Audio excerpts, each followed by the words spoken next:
I'd like to acknowledge that the University of Minnesota Twin Cities is located on traditional, ancestral, and contemporary lands of indigenous people. The university resides on Dakota land ceded in the treaties of 1837 and 1851. And the IAS acknowledges this place has a complex and layered history. This land acknowledgement is one of the ways in which we work to educate the campus and community about this land and our relationships with it and with each other. The IAS is committed to ongoing efforts to recognize, support, and advocate for American Indian nations and peoples. I want to thank the co-sponsors of today's talk, the Heritage Studies and Public History Program, the Race, Indigeneity, Gender, and Sexuality Studies Initiative, and the Departments of Art, Art History, Chicano and Latino Studies, and History. So it's my very great pleasure to introduce Eduardo Díaz, who is Director of the Smithsonian Latino Center and a 30-year veteran of arts administration. He is an advisor to the Smithsonian Secretary and Undersecretary for History, Art, and Culture, as well as to Congress and other government agencies on a range of cultural, developmental issues related to the Latino communities in the United States. Mr. Díaz earned a bachelor's degree in Latin American Studies from San Diego State University and a law degree from the University of California at Davis. He served as the Director of Cultural Affairs for the City of San Antonio, where he co-founded the International Accordion Festival in 2001. I bet you weren't expecting that. Subsequently, he managed a private consulting firm that served arts institutions and agencies, statewide advocacy groups, and community-based organizations, and was the Executive Director of the National Hispanic Cultural Center in Albuquerque, New Mexico. At the Smithsonian, Mr. Díaz oversees the management and delivery of exhibitions, public and educational programs, and the Latino Center's Latino Virtual Museum. During his tenure, he has spearheaded several projects, including the exhibitions Our America, the Latino Presence in American Art, and Cerámica de los Ancestros, Central America's Past Revealed. Current research initiatives include the Caribbean Indigenous Legacies Project and the Latino DC History Project. So please join me in welcoming Eduardo Díaz. Thank you very much, Jennifer. Can you all hear me all right? Good. I appreciate it. Thanks so much for the introduction and to all the sponsors here at the University of Minnesota. It's a pleasure to be here. I want to thank Hannah Baxter, Rihanna Manning, and Karen Kinoshita for their help logistically here at the center. They've been wonderful to work with. I'm sorry to mention that I have a law degree because now then my credibility is in question, but thank you nonetheless. I want a special shout out to Luis Fitch Carolina from Uno Branding, firm here in Minnesota who helped us with our branding initiative. And it's always a pleasure to be in their company and to be here in Minneapolis. So Luis y Carolina, gracias por su presencia. También quiero reconocer. Buenas tardes, first of all. Good afternoon. Assalamu alaikum. Thank you very much for being here. It is a real pleasure. So thank you, Luis and Carolina, for being here, as well as Tina and Javier Tavera, who are artists here in the community who are always doing important work. And I'm blessed to have their presence here with me. Thank you so much for being here. Muchas gracias. I want to thank, I don't know if anybody here is from Target. Is there anybody from Target Company? No? Okay. We're doing some work with Target, and I'll explain what that's about. Anybody from 3M here? No? Okay. I'm going to see them tomorrow. I'm going to talk a little bit about museums and First Voice, because I think it's an important topic, especially now. When you think about museums, you think about them as being custodians of patrimony, whether that's art, history, could be scientific achievement, in the medical field as well, all range of topical areas where the museums are custodians of documents, they're the custodians of material culture, that is to say objects and so forth. Another important thing that they do is they tell stories. They use those documents, they use those material culture to tell stories. People don't necessarily think of museums that way, but that's the way I see them, and it sort of grounds some of the work that we do at the Smithsonian with respect to the Latino representation part. Museums are now more focused on what is it that they are going to do to better serve the diverse communities that are in their communities. Minneapolis is changing. It's been changing for quite some time now, even since its founding. And so the question is, have the museums in the in the Twin Cities areas or throughout the state of Minnesota been keeping pace with this diversity that's abounds here in the state, and particularly in the Twin Cities area? It's a very important question because what's being researched, right? What's being developed by way of exhibitions? What's being collected? The archive is very important. What's being published? What's online? And who's being mentored to come forward into the field of museums? And very importantly, who's leading these institutions? Who's leading them from the administrative perspective, and who's leading them from the content or the intellectual perspective, right? Those are key questions to answer. The good news, I have to say, is that Minnesota, or the Twin Cities area, will be institutions, 10 institutions, in fact, from the Twin Cities area are participating in a new initiative of the Alliance of American Museums. Full disclosure, I'm on the board of the American Alliance of Museums, and I have been one of the major movers of a diversity, equity, accessibility, and inclusion initiative, surprise, surprise, of the Alliance, and we've just received some significant funding from the Mellon and Ford Foundation to start looking at this issue of diversity from the leadership level at the museum. So 10 institutions from this area, I hope, will be applying for some serious money to really start changing the way that they look and how they work and how they feel to diverse communities. So be on the lookout for that. It's one of 5 communities actually around the country. So the Twin Cities area is blessed to be in this position right now. So the work that I do, well, somebody asked me what my job is at the Smithsonian. My job is essentially to transform the Smithsonian into a Latino serving institution. That's about as basic as I can describe it to you. That's what I do. Now, I'm going to go, so let me head into the presentation. And I was doing some research. Well, I don't know, my disclosure, my oldest daughter is a professor of Chicano Studies at the University of California, Santa Barbara. So when I say research, I'm sure she's laughing if she's live streaming this presentation, which she may be. I'm sure I'll hear about it later. But at any rate, I thought I would share an observation that I was making while I was doing quote-unquote my research. And can anybody tell me what this is? I mean, it's obvious, but I mean, have you seen this before? Okay. So I was looking at this, and I thought, wow, as a state seal, it's pretty involved, quite colorful. When you compare it to other state seals, I'm sure you've seen some very boring and graphically just pitiful exercises, of imagery.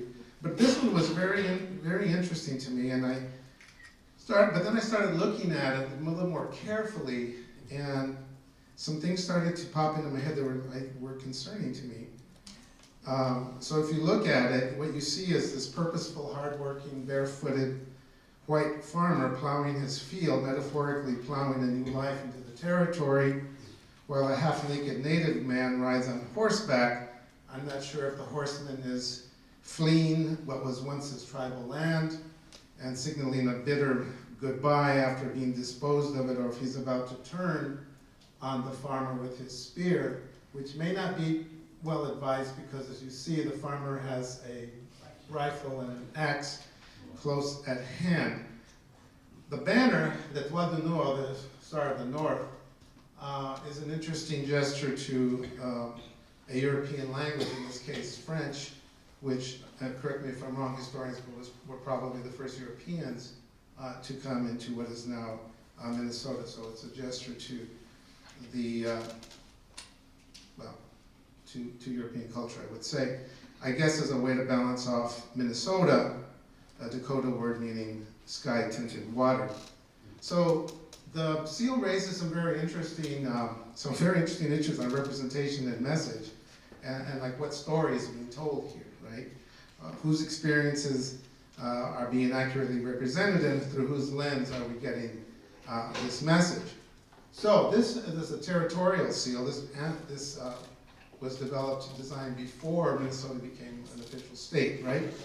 So it was designed in 1858 by Captain Seth Eastman, based on a sketch by Colonel J.J. Albert, excuse me.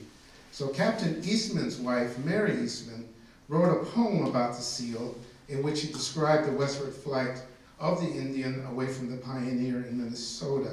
So here's the poem.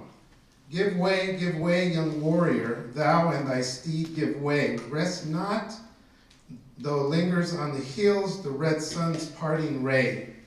The rock, bluff, and prairie land, the white man claims them now. The symbols of his course are here, the rifle, axe, and the plow. Now, from this poem, I think the message is pretty clear. Now, I also realize that a lot of people are paying attention to this. It's not like you just look and gaze, for a long time at the state seal. And granted, this is sort of my read on the state seal. However, I do think the language is pretty unambiguous.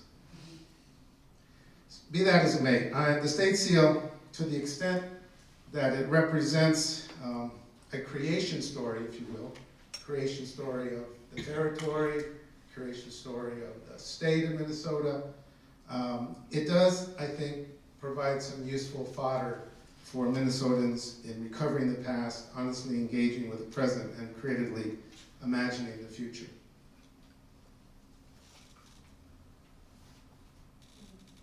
In the 21st century, demographic transition in American society positions Latinos as the largest ethnic group in the country.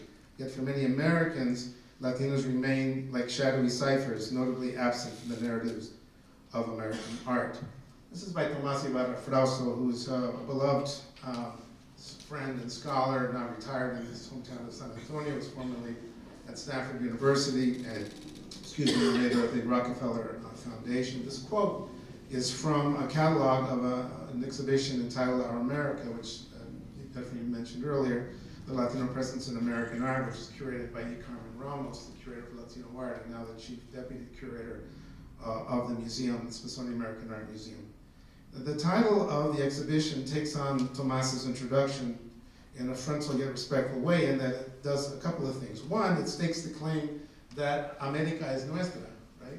America is ours, America as in continent, and America also as in country, as in USA, and that it belongs to us as well. And two, it pronounces that Latino art is American art, period. What part of that do you not understand? This is not some art being done by some, weird people, some people who are not engaged in the American experience. Latino art should be considered as part of the canon of American art. That's the point. So if you apply this more broadly in the Smithsonian context, Latino history is American history. Portraits of Latinos at the National Portrait Gallery are portraits of Americans. Research and exhibitions about Latinas and Latinos doing scientific research or doing discovery. Orlando Figueroa, the Mars explorer guy, Puerto Rican scientist, astrophysicist, American scientist. I can go on and on. And that's part of the work that we do at the Smithsonian. This is what is now referred to as the Arts and Industries Building in 1880. This sits next to those of you who are familiar with the National Mall, and familiar with the castle of the Smithsonian. If you look at the castle from the mall, this is the building that's immediately to the left. This was the National Museum, which eventually begets the American History Museum, Air and Space, and the Natural History Museum. It morphed into into the Arts and Industries building and hosted several exhibitions and public programs before it closed. It had some asbestos, some environmental issues, and some repair. It is now open and used for public functions and public programs, but really underused in my view. I show it because in 2021 it was designated in a report issued to President Obama and Congress at the time to establish it as a site for a potential National Museum of the American Latino. And I'll talk a little bit about that. Yeah, I'll talk about it right now, in fact, because yesterday was the introduction of the 4th iteration in Congress of a piece of legislation to establish the National Museum of the American Latino. The first effort was 2011. So here we are, and 8 years later, and we're still trying to get it right, or pass it, or even get a hearing in Congress, which it has not received. The political environment in Washington is not too favorable for us brown folks right now, as you probably have seen. I don't want to get into a lot of discussion about the person sitting in the White House right now, but let's just say he's not really, loving our community right now. So anyway, I don't know what's going to happen with this piece of legislation. Obviously, the House of Representatives is in Democratic control. It will likely pass there. The House version, the Senate version is significantly different in that it does not include any appropriations language. And the Smithsonian's been very clear, unless there's a bill that you send us with appropriations language in there, you're not going to get a museum. We're just not going to do it, and I'll explain a little bit why in a minute. In 1994, the Smithsonian issues willful neglect, calling for a new museum, new hires, expanded programs, and the establishment of the Smithsonian Latino Center in 1997, which I now head. So a quote from this: "Latinos are absent from positions of power and authority within the institution, which helps perpetuate the exclusion of Latino history and culture from the museum's collections, exhibitions, and programs." A lot has changed since 1994. And here we have the development, as I mentioned before, of the National Museum of the American Latino. A commission was formed, and as I mentioned, a bill was introduced, and now 4 iterations later of the bill, we'll see what happens. It's just yesterday that I think it's now the 4th iteration of the legislation. That just for all of you government junkies, as you probably already know this, but for those of you who don't, every time a new Congress is installed, right, you have to reintroduce the bill, otherwise it just goes away. Anyway, Civics 101. I just threw this quote in from Marlene Davila, who is a scholar from NYU, who I really have a lot of respect for, and who has done some very interesting analysis about the Latino Museum effort. I love visiting museums and appreciate the political value. They are some of the most effective 19th century inventions for proving that a given people exists and have a culture, because museums facilitate their objectification. It's the way sometimes things are viewed in terms of what museums are. So, 2018 in December, just this last December, the Latino Center announces the Molina Latino Family Gallery. This is going to be a 4,500 square foot space on the first floor of the National Museum of American History. Opens in 2021. I'm in the throes of it right now. Our first exhibit is called Presente, a Latino Story, a History of the United States. We will have a very robust digital immersion and outreach components, primarily for 2 reasons. One, we have a huge story to tell. 4,500 square feet is big by museum standards, but it's not big enough to tell the diverse and expansive stories of our people. So we're going to rely a lot on digital technology to deliver content, right? And then, we have to acknowledge that for example, less than 10% of the DC metro area is Latino, right?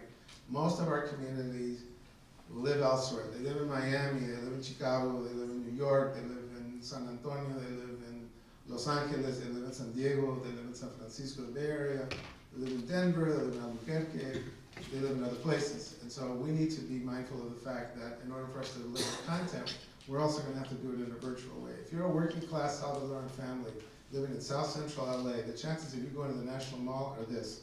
Okay, unless there's a bake sale or a car wash, you win the lottery, something, it's not, you know what I'm saying? So we have a responsibility to deliver content. virtually. So this is the National Museum of American History. We'll be on the first floor on the mall there.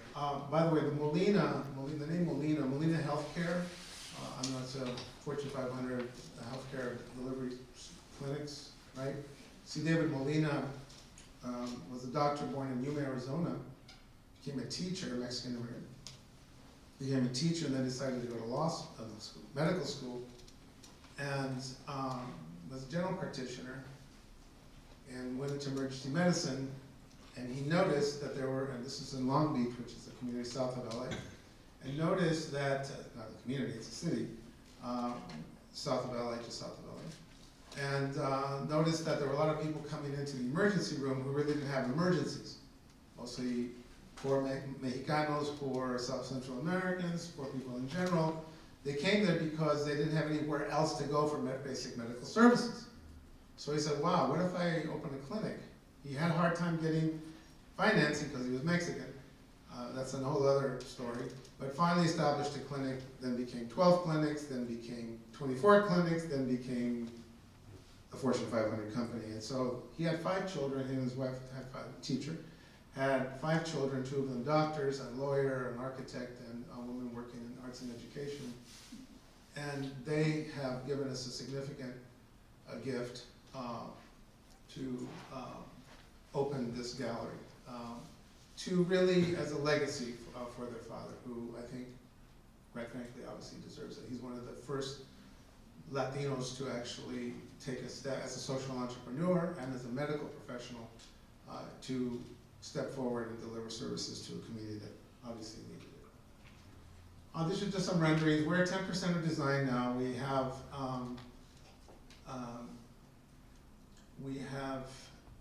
We're working with 2 Latino designers in New York City, museum environments. And I want to say, I say that Latino designers purposefully because we weren't going to, it sounds kind of, I don't know, prejudicial, I suppose. But when you have somebody from your own culture doing the design work, you don't have to explain a lot of things. You know what I'm saying? And so we were very happy with the folks we're working with. These are just some initial renderings. Sonia Sotomayor, of course. You see Celia Cruz's bata dress. And anyway, it's going to be, this is the entrance to the gallery, the way we sort of see it at this point. This is an axon. My other daughter's an architect, so she's going to be impressed that I included this in the rendering. My younger daughter. I'll hear about this one too, but at any rate. So you see this area in the middle of what we're calling the foro, which means forum or plaza in English, as a way to kind of keep it free-flowing and moving. And then in the back, and then you have this, we'll have a map up there to sort of help Latinos orient themselves and non-Latinos orient themselves. Important to mention that less than 10% of museum visitors in this country are people of color, okay? So this is, that's everybody. That's not like this. That's Black folks, that's Native Americans, that's Asian Americans, and that's us, right? So we have a big task. So the typical visitor is going to be John and Mary Jones from Blue Earth, Minnesota, going to the National Mall, right? And they're going to step in here, and maybe their little son Johnny has a friend Juanito, who brings tacos from home, or the torta, I don't know, like a Mexican sandwich, for lunch, and then, who knows? So we have a task here to orient the visitor as to who we are. That's why we're starting out with a very basic story. We've already heard a little criticism, like, Presente, Latino history, U.S. Why do you start? Well, we have to start there because we're living in a time when our people are questioning the validity of our Americanness in this country. And so we have to tell them, for example, we were here before there was anything called the United States. In the case of my people, we didn't cross the border crossed us in 1848 with the signing of the Treaty of Guadalupe Hidalgo.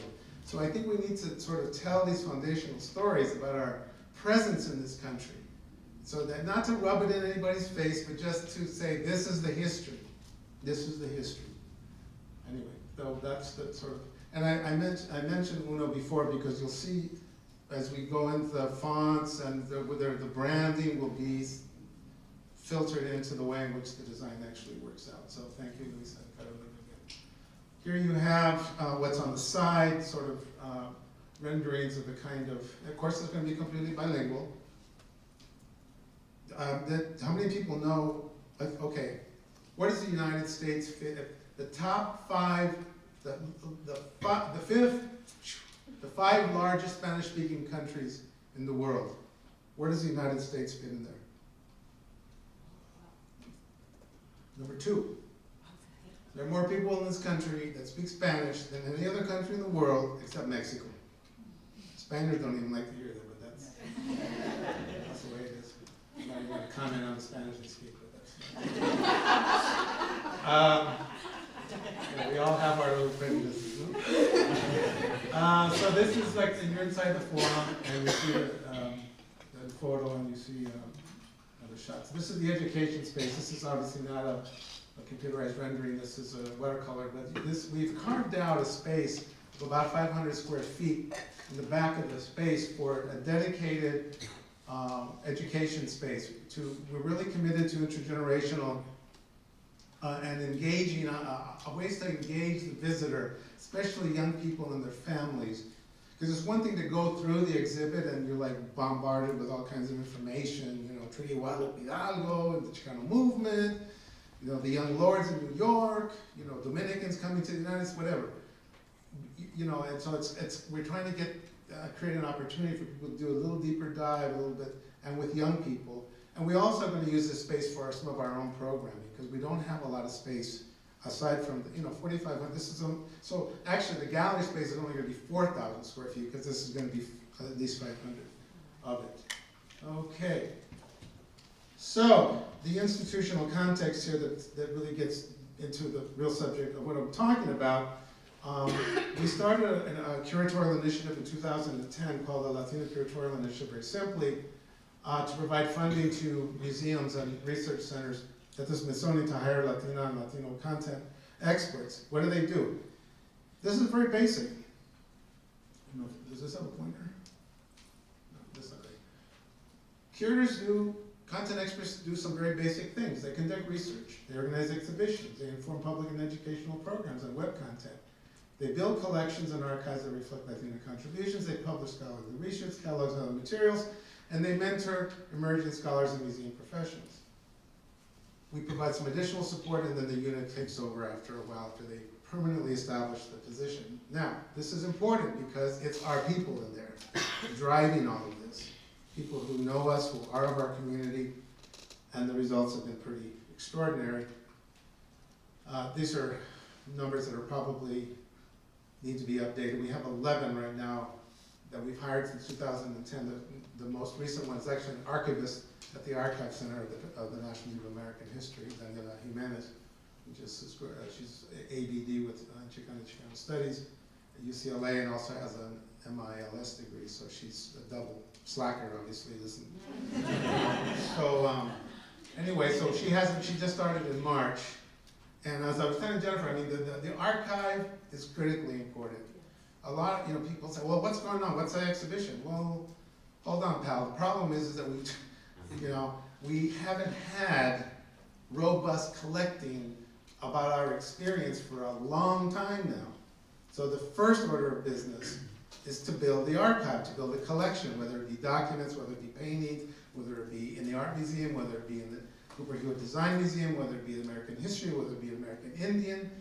We have a curator at the National Museum of African American History and Culture whose only job is focused on the Afro-Latino community, which is a very important, obviously, large part of our community, and one that has been also ignored on all kinds of different levels. And so we have one person there that's all she does, right? So anyway, this is why we're so fixated right now on building the archive, so that then we have the basis upon which to build and organize, curate exhibitions and publish them. So here they are. We have them, as I said before, the Archives of American Art, Josh Franco. On the left is Ariana Curtis at African Art. Carmen Ramos is there next to her. She's at American Art. Margaret Salazar, American history. Just good to see our people, you know. Yeah. Doing this amazing work, Christina Leon's in the middle, toward the right. She's the newest curator at the Design Museum in New York City, the Cooper Hewitt Smithsonian Design Museum. And then this part here has been very interesting. The 9 curatorial assistants that we've hired as a result of this program, because what we're finding is it was great to have all these curators there, but they were by themselves doing all this work.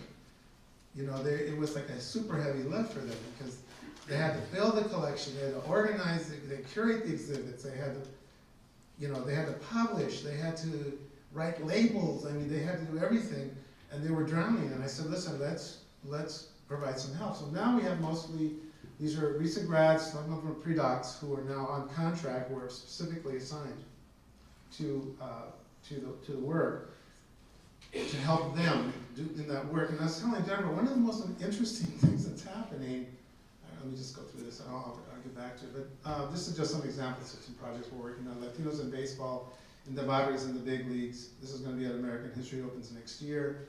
This is a very interesting exhibition because it's been going on for at least 3 or 4 years. It's all collecting. Again, Margaret, by the way, all of our curators are scholars, they're all PhDs. So they're from this academic experience, but not in the museum practice. She didn't have a collection to do an exhibition with on baseball. So she spent the last 3 to 4 years going around the country, everywhere from Puerto Rico to southern Colorado, collecting stories about not only, you know, Fernando Valenzuela and Big Papi and Sammy Sosa and all the big names and Roberto Clemente, but also looking at the way baseball has been as a sport and as a social function, really, how it is integrated into the building of Latino communities and shaping them. For example, Mexican-American World War II veterans in Kansas City come home from the war, after they've defended their country, look to join the softball leagues that the veterans of foreign wars, only to be told that they do not allow Mexicans in the lodge or in the baseball leagues. So they said, well, thank you very much. They didn't say thank you very much, but they went ahead and formed their own leagues and their own baseball clubs and started with names like Los Azteca and like put it to them. But anyway, so that's part of the story we're telling. I mean, you know, citrus farm workers working in the citrus fields of Corona, California, using baseball as an organizing tool, as a way to unionize themselves. The owners thought that they were introducing baseball as a way to assimilate and, you know, tranquilizarlos, you know, to tranquilize them and kind of get them, you know, like, not so hot and heavy about union organizing. It didn't work very well for the growers, but that's too bad. Our America, I mentioned before, this went to 9 institutions after it opened in the Smithsonian. Rebecca Mendez selects, this is the first exhibition by our newest curator at the Smithsonian, I'm sorry, at the Cooper Hewitt in New York, Design Museum. Collections, I mentioned collections, and there is so much going on right now, I can hardly keep up. This is an exhibition organized by Diana Curtis, who's now at the African American History Museum, but was before at the Anacostia Community Museum. This is from an exhibition called Portales. And here you see Tony Peralta, Dominican artist from New York, with his take on Celia Cruz and the rollers. On the right, here's Margaret. Margaret's about 4'11", powerhouse. She's, I think, where is she? She's Framingham, Massachusetts, doing some collecting. An exhibition on the life of Dolores Huerta. Everybody knows who she is. It is now on the road. It was curated at the Portrait Gallery. It is now, it just opened in a traveling exhibition at the California Museum in Sacramento, California, and then it's going on a national tour, assisted by Maria del Carmen Cosu, or as we call her, Makaki. She's at the Traveling Exhibition Service. She's managing the Latino projects there at the Traveling Service. Again, very important because our community doesn't live in DC. I mean, you know, a lot of us don't live there. They live in Minnesota. Maybe that show will come here, I hope.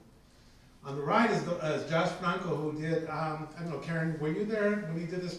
Karen, Mary? Yeah. Were you here when he did that collection, Archives Live, with Vincent Valdez in Houston? In Houston? Yeah. Yeah. Yeah. So this was great because Josh, not only, Josh is the archivist Well, now he's the national collector of the Archives of American Art, but he also does Latino collecting. And what he's done is that, you know, how many of you are librarians or work in archives? Okay, sometimes it's like, you know, not exciting. It's for researchers. I mean, I find it exciting. I know you find it exciting. I find it exciting too. But generally, people say archives, libraries. What he does is that he'll take a box that's been donated to him by an artist for the archives. And what he'll do is he'll invite the artist, and he'll open the box for the first time with a live audience. And it's like really super cool. He did it at Latino Art Now in Houston that Carmen was at, and I was at. It was fascinating because the artist is right there, and he's able to talk about, oh yeah, that 8mm film when I was 3 years old, or this is my first mural, right? He was like 7, right? And so it's going through all of that box that you think, oh, it's just boring documents and papers and whatnot. It's really cool. Anyway, that's what he's doing. And then we support the Mother Tongue Festival. We're very much obviously interested. Amanda Cordova is, does a lot of work at the Center for Folk Life and Cultural Heritage. Is really focused on indigenous languages, right? So people think, okay, bilingual, get Spanish, English. Well, guess what? We have members in our community who don't speak either. They speak Mixtec, they speak Zapoteco, they speak whatever. And especially from Oaxaca, a lot of people from Oaxaca that are here, indigenous people, they speak Spanish and a little English because they gotta get by, right? But their native tongue is something else, neither.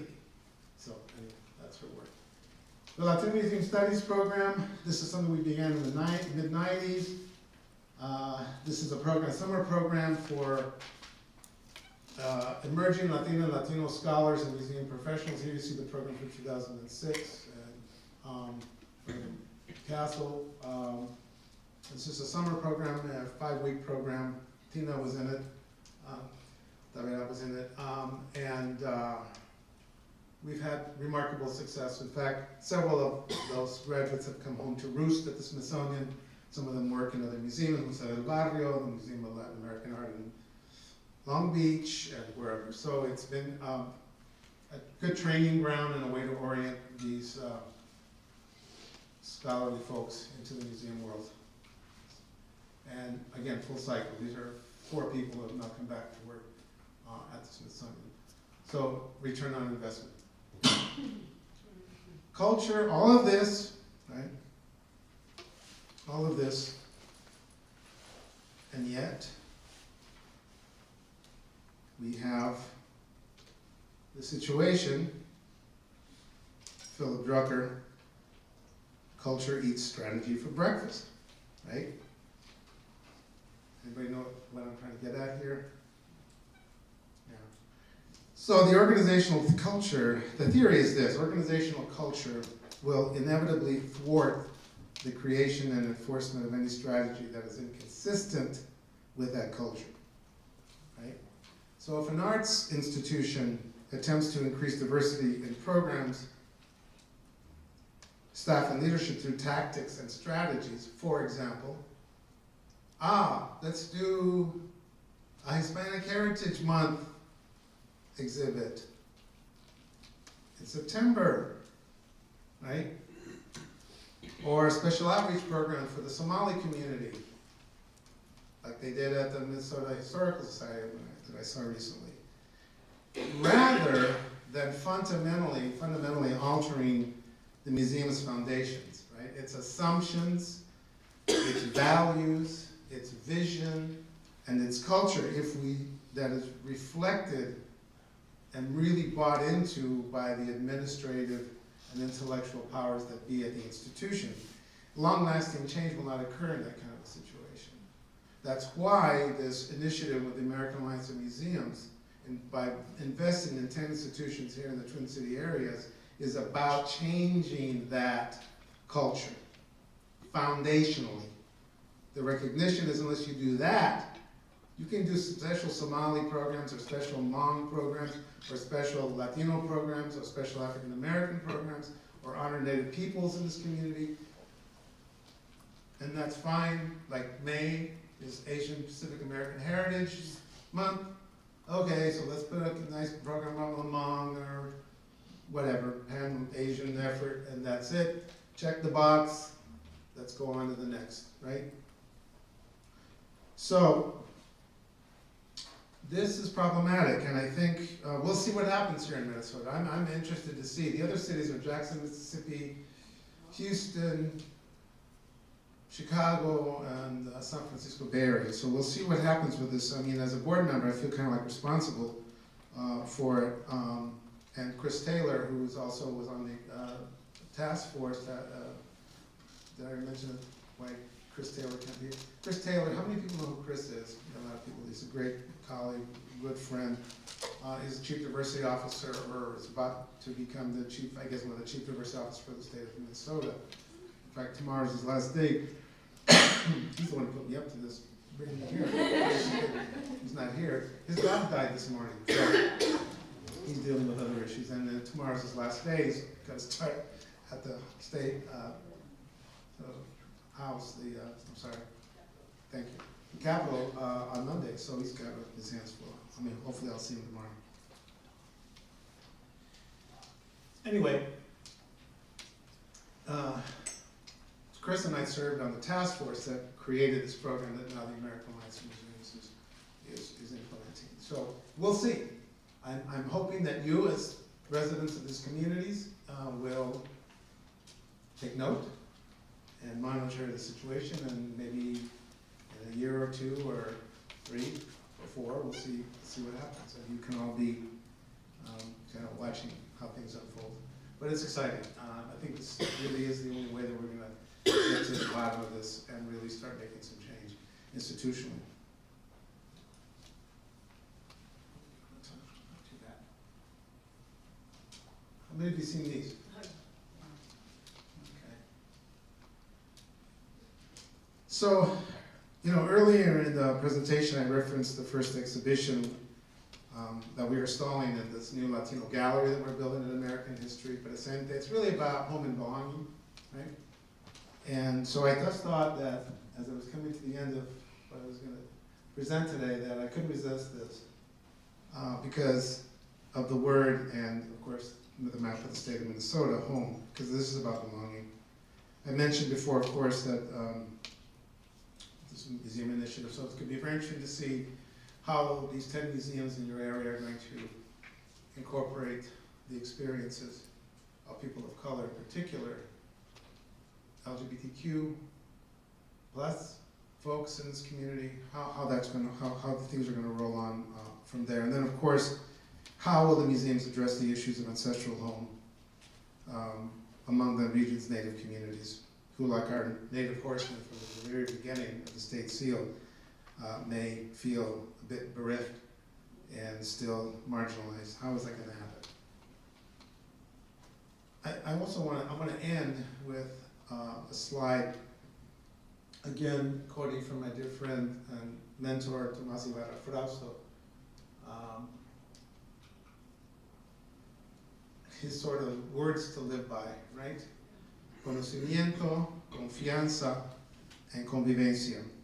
So conocimiento literally means knowledge, right, in English. But really it's more of the context, it's a deeper understanding that undergirds and embeds knowledge. I imagine that many of you know about Dia de Muertos, right, Day of the Dead, and you may hang a string of cut paper with skulls and maybe even do an altar, I don't know. But what do you really know about the tradition that underpins the tradition?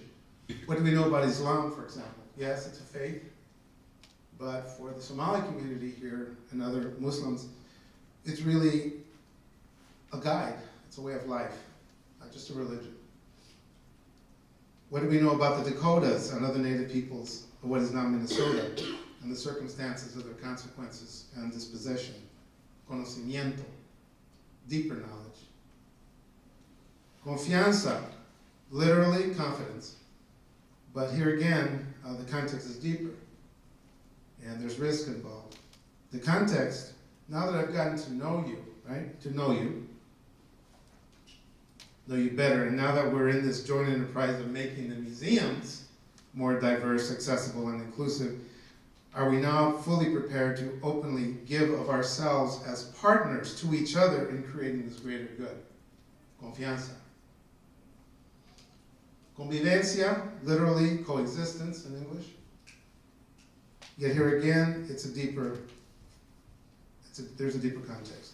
Now that we're committed to each other and how are we going to be satisfied with simply coexisting? That's the question. It's like, say, hey man, I went down to Mercado Central, had some awesome, tacos al carbon, so I'm really down with you Mexican guys, right, and people. Not so much pal, it's like, what's your understanding here of what all this is about migration stories, about Mexicans, and I walk down this Lake Street, I see, okay. So, so we have to be really engaged here with how we are living with each other, right? And these communities that are maybe, quote unquote, not native to Minnesota, but now it's their home and they belong here. So what are we doing? Anyway, 3 words to live by. Whatever Tomás Ibarra says, I believe. I think he's right. Conocimiento, confianza, and convivencia. And, listen, museums are flawed institutions. And they'll be flawed. They have limitations. On the other hand, they can really be transformative spaces as well, where the contributions of all that is Minnesota, who built Minnesota, and who have shaped its culture and character can be included. That's the key. That's what the goal is. That's the prize that we all need to keep our eyes on. So our job now here, speaking for you, is to really know each other, trust one another, and learn to live with each other honestly and openly, and in this way hopefully create the kind of institutions that reflect a new set of values, and those values, the kind of which will carry the day going forward. So thanks so much for being here. Happy to answer. We have some time, right? So happy to take some questions, but thank you so much for coming out today.